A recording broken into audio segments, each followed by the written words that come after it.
වාසනාවන්ත පින්වතුනි, පින්වත් දරුවනි, අද දවසේ අපි බුදුරජාණන් වහන්සේගේ ධර්මයේ ගැන උන්වහන්සේ දේශනා කොට වදාළ මේ ශ්‍රී සද්ධර්මයේ මේ දක්වා ආරක්ෂා වෙච්ච ආකාරය ගැන අපි බුද්ධ දේශනා ඇසුරෙන් ඒ වගේ මහා වංශයේ ආදී ඉතිහාස ග්‍රන්ථවල තමයි තුන්වෙනි ධර්ම සංගායනාව.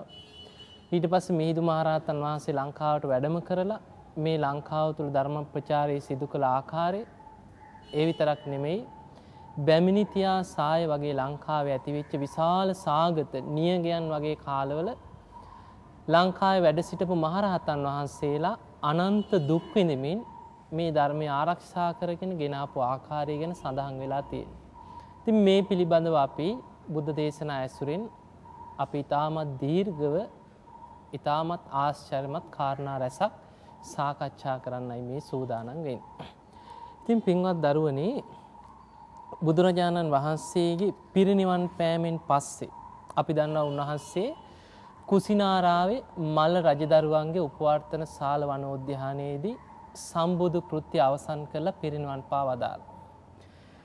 පිරිනිවන් පාන මොහොතකට කලින් බුදුරජාණන් වහන්සේ ආනන්ද හාමුදුරන්ට වදාළ ආනන්දය, තථාගතයන් වහන්සේ පිරිනිවන් පෑවට පස්සේ ශාස්ත්‍රවරයෙක් නැහැ කියලා පසුතැවෙන්න එපා කිව්වා. අනේ බුදුරජාණන් වහන්සේ පිරිනිවන් පෑවා, අපට හිටපු එකම ශාස්ත්‍රුන් වහන්සේ පිරිනිවන් පෑවා නේද, අපි තනි වුණා නේද කියලා දුක් වෙන්න එපා කියනවා. බුදුරජාණන් වහන්සේ වදාළ, මහණෙනි, තථාගතයන් වහන්සේ පිරිනිවන් පෑවට පස්සේ ඔබේ ශාස්ත්‍රුන් වහන්සේ බවට පත් වෙන්නේ තථාගතයන් වහන්සේ දේශනා කොට වදාළ ධර්මයත් විනයත් මේ ශාස්ත්‍රූ තනතුරට පත් වෙනවා කියලා උන්වහන්සේ පිරිනිවන් පාන මොහොතකට කලින් මේ ධර්ම විනය ශාස්ත්‍රූ තනතුරට පත් කළා. එතකොට බුදුරජාණන් වහන්සේගේ පිරිනිවන් පෑමෙන් පස්සේ අපේ ශාස්ත්‍රූන් වහන්සේ බවට පත් වෙන්නේ ධර්මයයි විනයයි.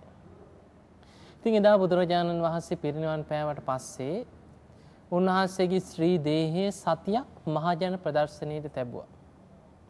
මේ සතිය අවසන් වෙලා දේහය ආදාහනය කරන්න එදා සඳුන් වලින් කරපු චිතකයක් තුල රන් දෙනක ඒ ශ්‍රී දේහය තබලා කපු පුළුන් වලින් සිනිඳු සලු වලින් 500 වතාව බැගින් ඔතලා මේ දේහය අර රන් දෙන තුල බහලා සංජුන් චිතකයේ තියලා ගිනි දැල්වන්න මල්ල රජදරුවන් උත්සාහ කරනවා මේ දේහයට ගිනි දැල්ුනේ නැහැ.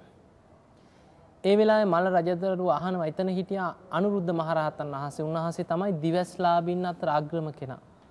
අනුරුද්ධ මහරහතන් වහන්සේගෙන් අහනවා, අනේ ස්වාමීනි, මේ ශ්‍රී දේහයට අපි ගිනි දැල්වන්න මේ චිතකයට උත්සාහ කරනවා ඇයි මේ ගින්න නිවිලා යන්නේ? ඒ වෙලේ දිවස්ලාභින් අතර අග්‍ර අනුරුද්ධ මහරහතන් වහන්සේ දිවසින් බල්ලා කියනවා, රජදරුවනි, දෙවියන්ගේ අදහස වෙන එකක්. දෙවියන්ගේ කැමැත්තක් නැතුව මේ චිතකයට ගිනි දැල්වන්න බෑ කියනවා. ඒ වෙලාවේ අහනවා, අනේ ස්වාමීනි, දෙවියන්ගේ අදහස මොකද්ද? මේ දෙවියන්ගේ අදහස දැනගෙන අනුරුද්ධ මහරහතන් වහන්සේ කියනවා, රජදරුවනි, මහා කාශ්‍යප මහරහතන් වහන්සේ ඈත තියා වැඩම කරනවා, අනේ මට මේ දේහයට ගිනි දැල්වන්න කලින්, දේහය ආදාහනය කරන්න කලින් බුදුරජාණන් වහන්සේගේ සම්බුදු සිරිපතුල් වන්දනා කරගන්න තියෙනවා නම් කොයිතරම් දෙයක්ද කියන අදහසින් මහා කාශ්‍යප මහරහතන් වහන්සේ තමන්ගේ ශිෂ්‍යයන් පෙරටු කරගෙන ඈත තියා කුසිනාරාවට වැඩම කරනවා.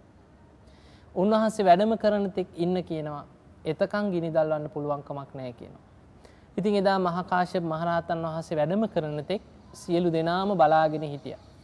මහා කාශ්‍යප මහරහතන් වහන්සේ වැඩම කරලා මේ ශ්‍රී දේහයේ තැන්පත් කරපු ඒ චිතකයේ වටා 3 වතාවක් වන්දනා කරමින් පැදකුණු